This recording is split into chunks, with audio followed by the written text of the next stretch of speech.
Bonjour, nous allons corriger quelques exercices de révision pour le CCA. Donc, dans cette première partie, nous allons faire quelques exercices sur le langage mathématique et la logique, et quelques définitions aussi sur les suites. Alors, la question 1. On a une proposition P, et on veut écrire la négation. Alors déjà, donc, regardons bien cette proposition. Il y a pour tout, ça veut dire quel que soit ici, pour tout, quel que soit. Après, il y a une proposition A qui implique une proposition B. La négation, c'est pas difficile, donc quel que soit le deviant, elle existe. Après, la négation de l'implication, c'est A, et la négation de B. Donc tout ça, c'est facile, sauf la négation de B, il faut faire un peu d'effort. Alors, la négation de B, c'est tout simplement, il existe, la négation de il existe R, un nombre rationnel, tel que X est compris entre, R est compris entre X et Y. Ça veut dire R, tout simplement, appartient à X, Y. Alors ça, en gros, on peut commencer par dire, donc, alors, vous voyez, il existe, quel que soit R, appartient, n'appartient pas à X, Y. C'est un premier pas, mais ça reste insuffisant, hein, d'accord? Donc, on va voir ici, donc, on a X, on a Y, alors appartient, R appartient à X, Y, c'est ici, n'appartient pas, c'est tout ce qui est là, d'accord? Ça veut dire en gros, R plus petit ou égal que X, ou R plus grand ou égal que Y. Donc une fois qu'on a ça, bon, on peut écrire la proposition. Il existe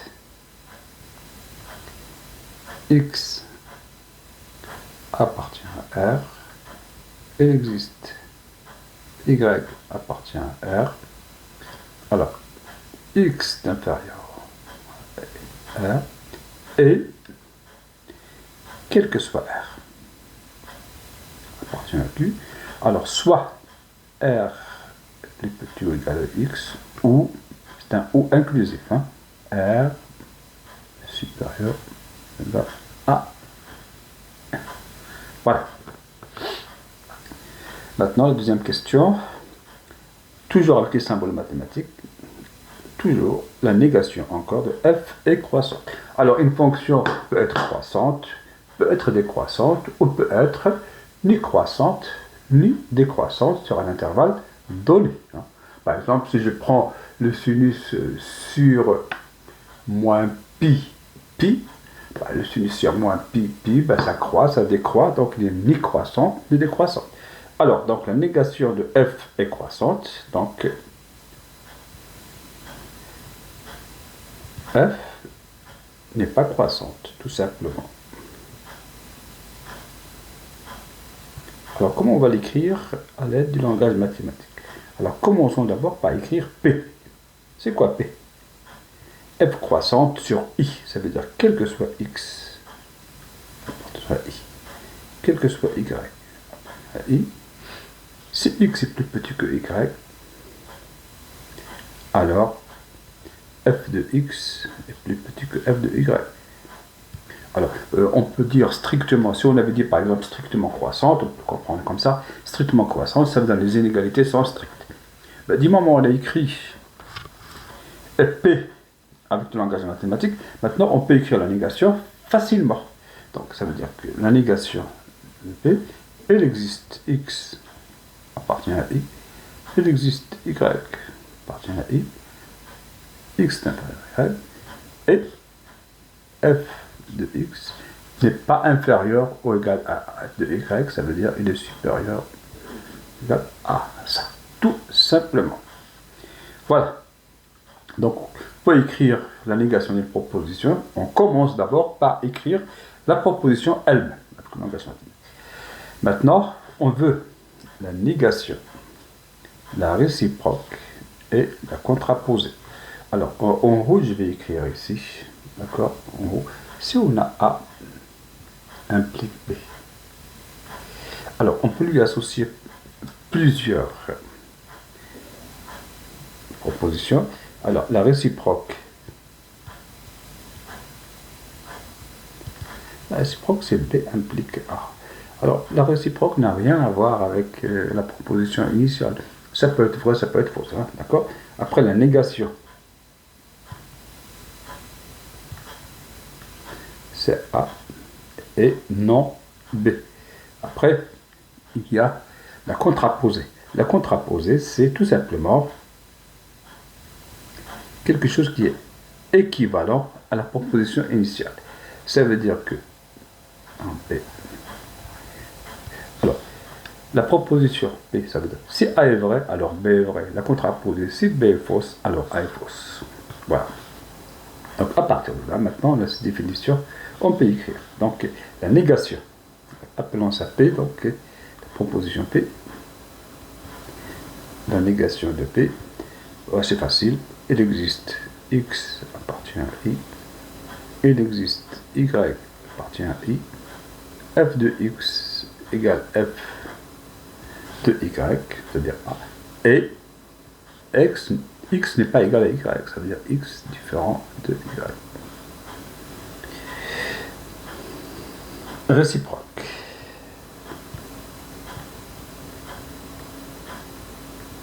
C'est une propriété qui porte sur tous les X et tous les Y, hein, d'accord?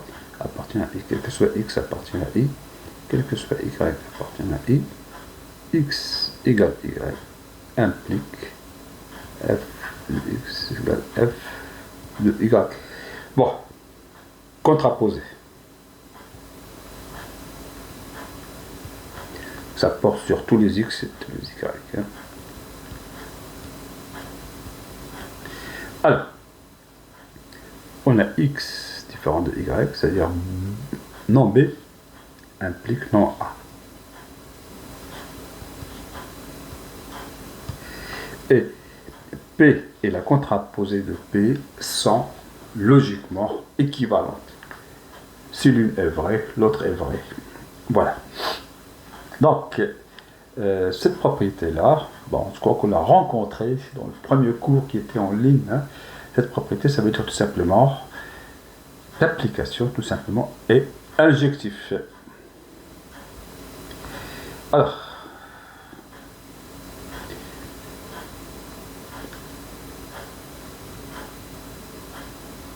Alors, maintenant, on va faire l'exercice 1 ici. Hein, c'était des questions de cours. A est minoré.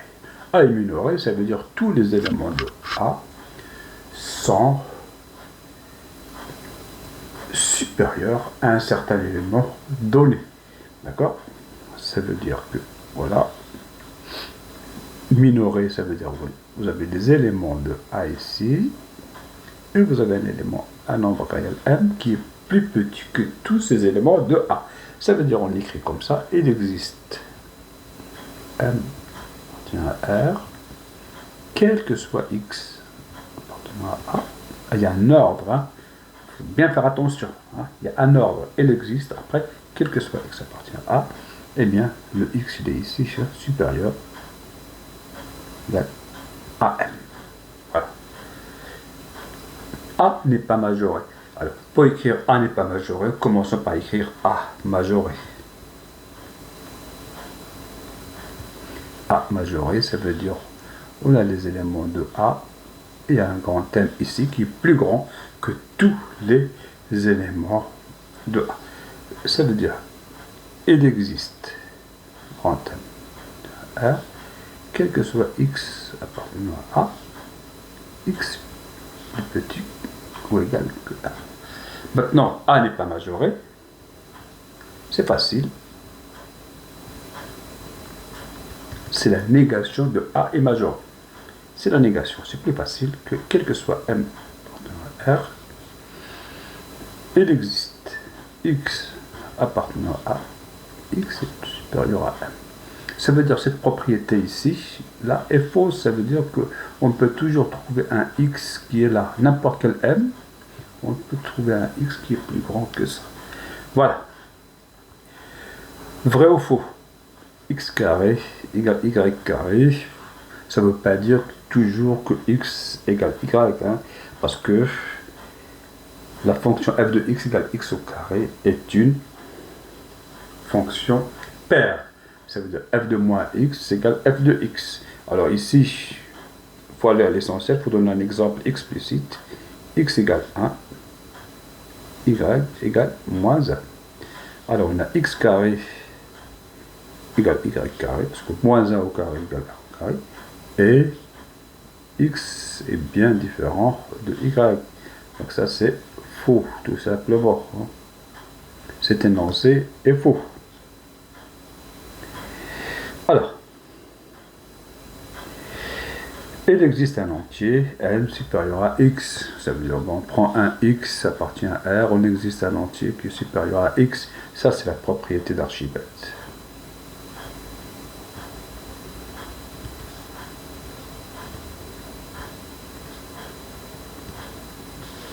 Donc, vrai. Voilà. Toute suite bornée est convergente.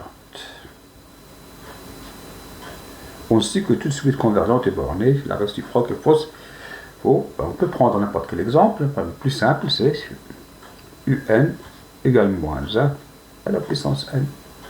Alors, cette suite est bornée.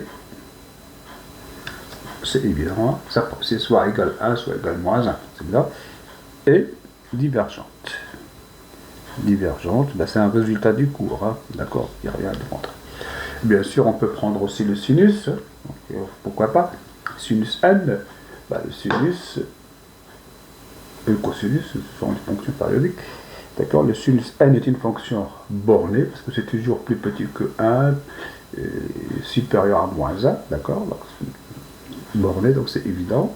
Et il ne converge pas, ça aussi c'est un exemple du chapitre sur les suites. D'accord, donc on peut prendre ça. Alors, un intervalle ici, racine carré 3 moins 1 et racine carré 3. Alors, il existe un rationnel qui est compris entre les deux. C'est vrai. Car Q est dense dans R. Ça veut dire tout simplement Q est dense dans R, comme ça théorème, ça veut dire que tout intervalle non vide de R contient au moins un nombre rationnel. D'accord? Si on prend un intervalle comme ça, hop, non vide, ben, il y a toujours, ça veut dire entre deux nombres réels, il existe toujours un rationnel. Voilà. La proposition suivante. Vrai ou fausse. Après, on va écrire la négation. Vrai ou fausse. Alors, qu'est-ce que ça nous dit? Ça nous dit tout simplement, si on prend un nombre x, quelconque, on peut lui ajouter un autre nombre, y, de façon que la somme soit positive. Vous imaginez, si x est positif, vous devez ajouter un nombre positif, après ça devient positif. Si x est négatif, si je prends un x négatif, eh bien je lui ajoute moins x plus 1. D'accord? Prenez x, vous ajoutez moins x, ça peut égaler 0, plus 1, c'est positif. Donc voilà, donc c'est vrai. Hein, d'accord? Donc c'est vrai. Donc on écrit comme ça pour montrer soit x appartient à R. Alors il faut trouver le y, il existe. Alors, posons y égale moins x plus 1. Donc ça c'est un nombre réel. Alors, on a x plus y égale x moins x plus 1 égale 1 supérieur à 0. La proposition est bien vraie. La négation. La négation de cette proposition, eh bien, c'est tout à fait simple. Ici, on a un quel que soit, elle existe, et on a supérieur. Donc, quel que soit dit bien, elle existe.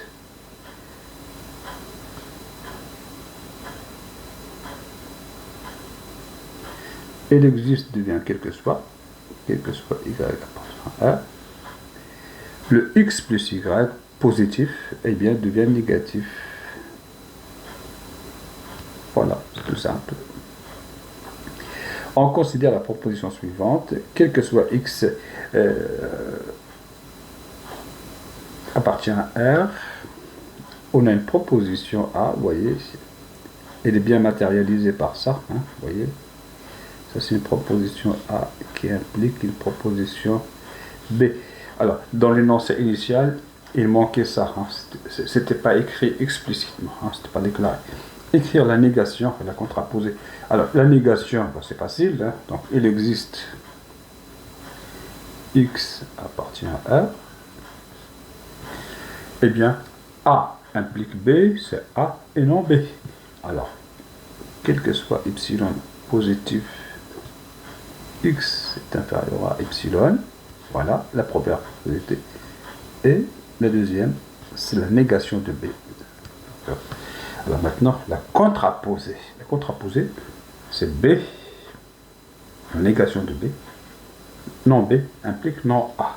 Donc, quel que soit x, R, x différent de 0 implique, quel que soit epsilon positif, non, la négation, pardon, la négation de quel que soit, donc là, il existe x supérieur à 0, x supérieur ou égal à epsilon. Voilà.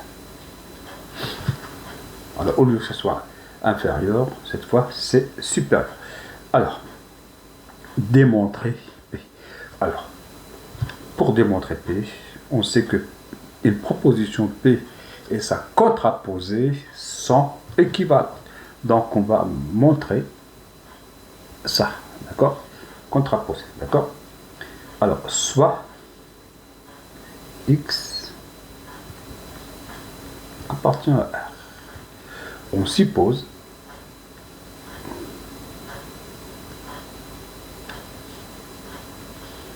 que x est différent de 0, d'accord? Alors, qu'est-ce qu'il faut faire? Il faut trouver, vous voyez, un epsilon qui vérifie ça, qui est plus petit que x, d'accord?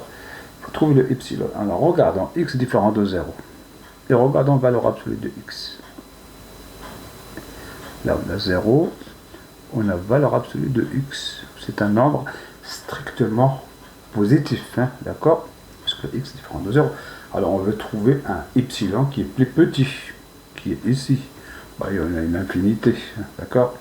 Il suffit de prendre epsilon, la moitié, par exemple, égale x sur 2, hein, d'accord? Donc, on va dire soit epsilon, ou bien prenons epsilon égale x sur 2. Alors,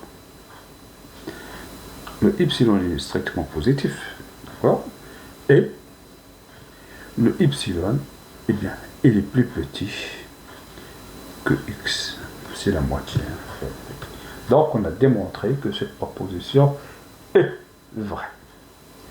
D'accord? Écrire à l'aide de symboles mathématiques la limite. Alors, la limite, bah, limite quand n tend vers plus l'infini de un égale n.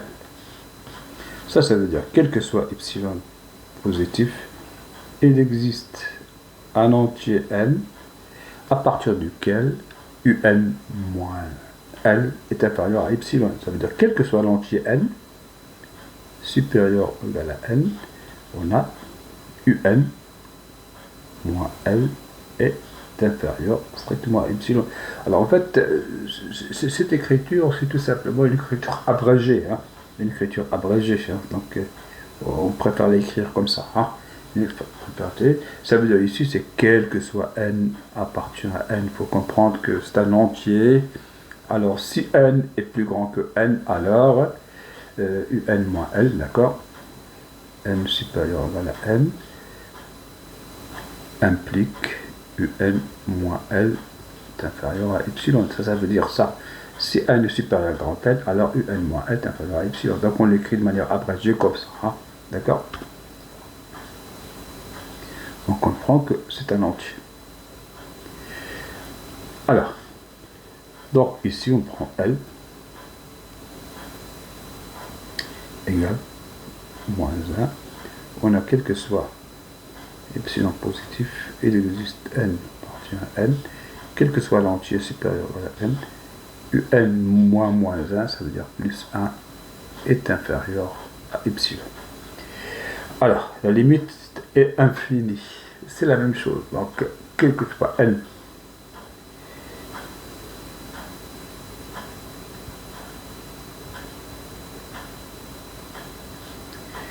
alors ici, on peut prendre quel que soit n, ou quel que soit epsilon, quel que soit a, quel que soit m.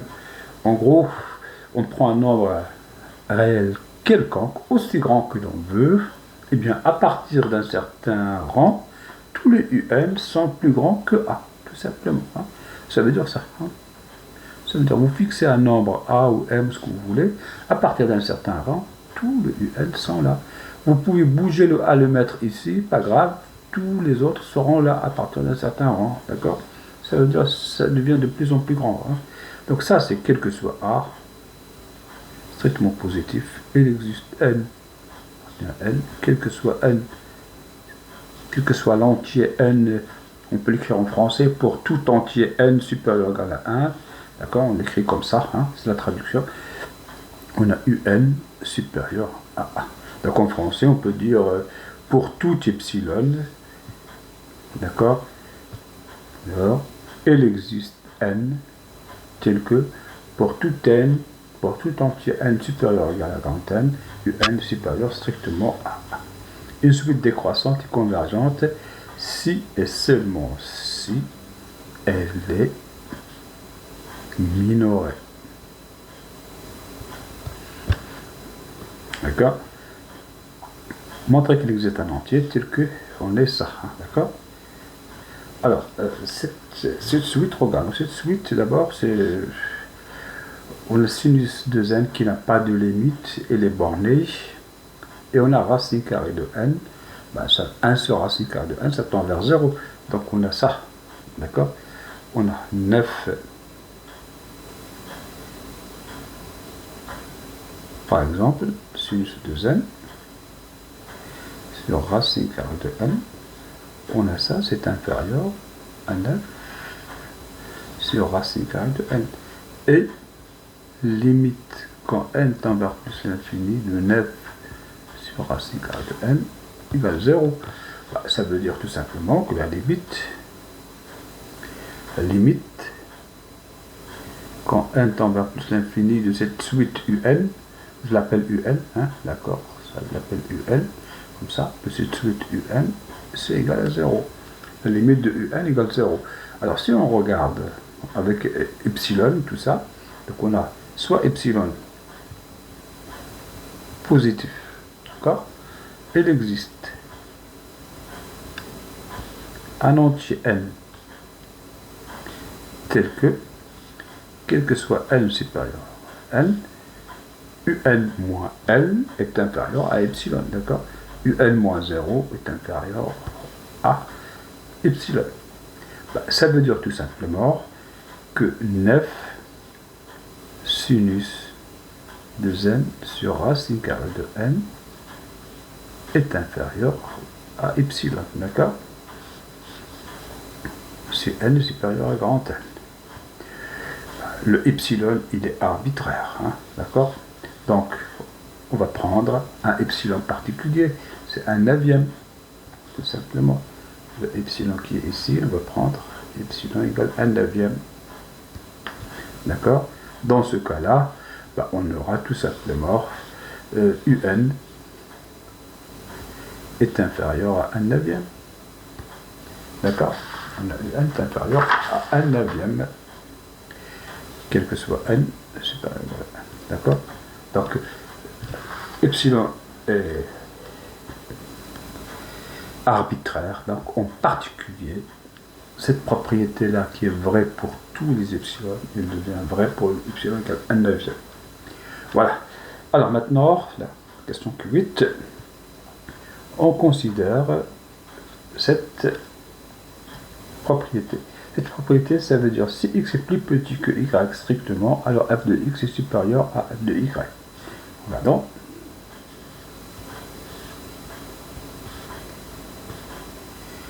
X, y. Alors, f de x, il est là. F de y, il est là. Qu'est-ce que vous remarquez? Que f de x plus grand que f de y. Pour passer de là à là, eh bien, ça descend. La fonction est décroissante. Et comme ces deux inégalités sont strictes, et c'est la fonction est strictement décroissante. D'accord? F est strictement décroissante.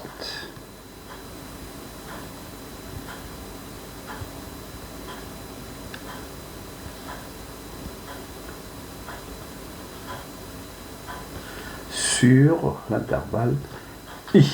D'accord?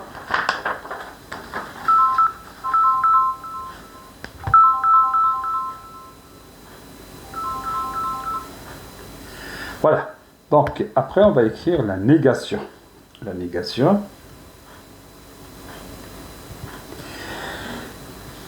Elle existe. X appartenant à I. Il existe Y appartient à I. Alors, on a cette proposition A implique B. Donc, on a A et non B. F de X inférieur ou égal à F de Y. Ça veut dire qu'il n'est pas strictement croissant. La contraposée. Contraposée.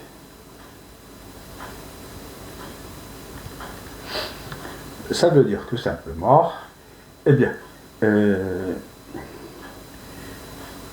non B implique, non A, ça c'est A, ça c'est B, non B implique non A.